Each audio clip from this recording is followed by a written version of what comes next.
Love shouldn't feel like a cage you build for yourself, brick by brick, just to prove you're worth keeping. In a world where every heartbeat echoes the melody of love, every whispered word from our partner stirred a storm within, and every moment apart felt like an eternity of uncertainty. The more we love, the more our heart trembles with the fear of losing that love, a fear so intense that it blurs the lines between care and control. Today's story is a story that could be yours or mine. A story of strength discovered in vulnerability, of losing love. Let's see.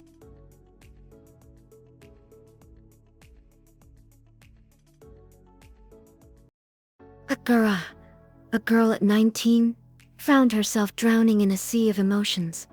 At first, the intensity of her emotions felt like a fairy tale. Ura believed that the deep, passionate love she experienced was a sign of true connection. This love was for Ellie. They met in the DMs, where seeing felt like a heartbeat, and typing became new anxiety anthem.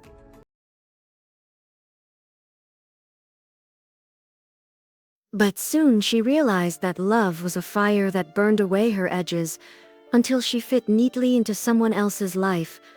Her boyfriend, Eli, was a storm of charisma, loud laughter, tighter hugs, eyes that dissected her outfits. "I wear red," he teased. "It's too much. People will stare."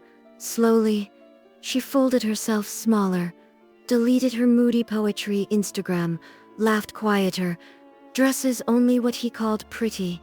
But love, when it demands silence and starves of self-respect, becomes a prison. Eli's care curdled into control. Texts like, "Who were you with? Who's that guy liking your posts? Why do you need friends if you have me?" became normal. Missed calls piled up if she took an hour to reply. Her chest ached with a new rhythm. What if he leaves? What if I'm replaced? Can I live without him? Anxiety became her baseline, thumping. She muted herself, turned herself according to his will. Her loud laughter turned into a silent smile and self-love that was not anywhere. Her fairy tale love became a cage for her where she could not even breathe.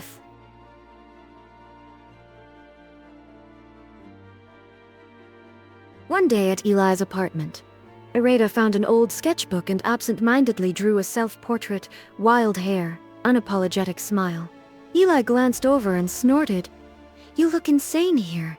Just tone it down, babes." That night, she stared at the drawing, tears smudging the charcoal. She didn't recognize herself anymore. Panic clawed up her throat. She ran to the bathroom, slid to the floor, and gasped for air between sobs. "Why am I like this?" she begged the mirror. The girl staring back was a stranger. Dull eyes, chipped nail polish, hoodie swallowing her frame, but a soul yearning for peace. She missed herself. The next morning, Arya smashed her bedroom mirror. Not in rage, in revelation. Among the shards, she noticed one sliver still intact. In it, her reflection was fractured but whole. She Googled Kintsugi at 3 a.m. The Japanese art of repairing broken pottery with gold. "The break is part of its story," the article said. Arya's hands shook as she glued the mirror shards back together, tracing the cracks with gold paint. It wasn't perfect. It was better.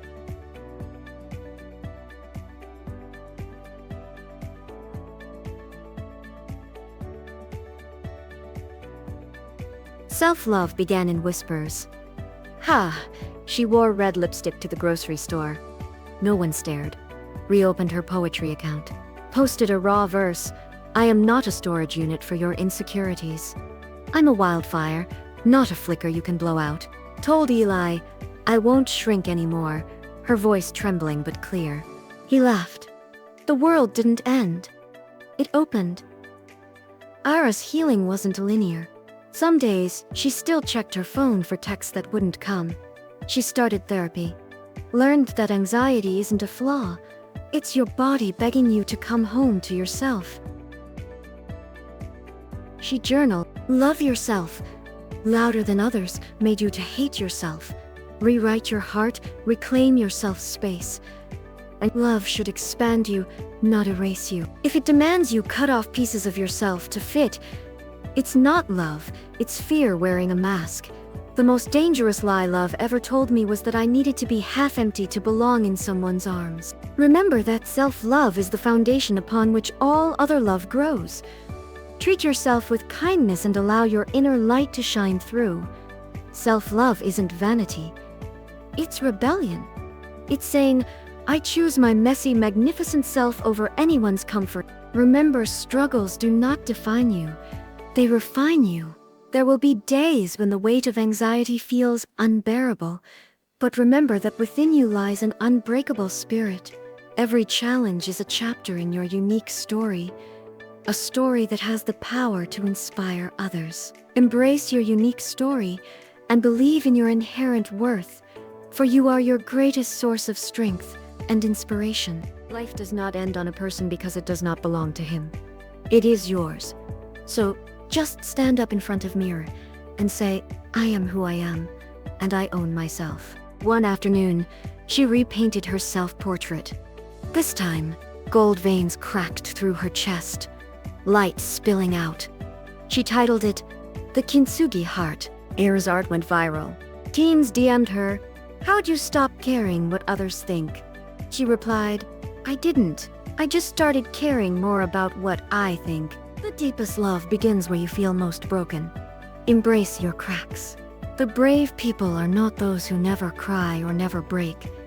They are the ones who reconstruct themselves from those broken parts, and then nobody can break them because they become their own strength.